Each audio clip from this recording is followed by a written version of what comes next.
Hai korang, pernah tak terfikir, macam mana sebiji yoyo ni boleh pusing-pusing je dekat hujung tali tanpa jatuh terus? Nampak macam ia menentang hukum alam, kan? Rahsia di sebalik mainan klasik ni akan buat korang terlopong, bukan majik, tapi fizik yang menakjubkan.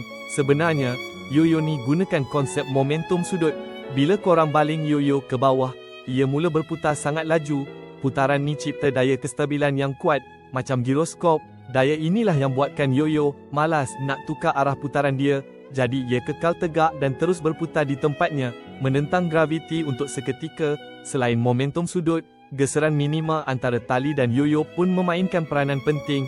Geseran ni benarkan yoyo terus berputar, dan pada masa sama, tenaga putaran ditukar jadi tenaga lain secara perlahan. Jadi, bukan ada kuasa gaib pun. Ia hanyalah gabungan prinsip fizik yang sangat pintar yang membolehkan yoyo ni buat trik-trik hebat dia. Siapa sangka mainan kecil ni penuh misteri sains, kan?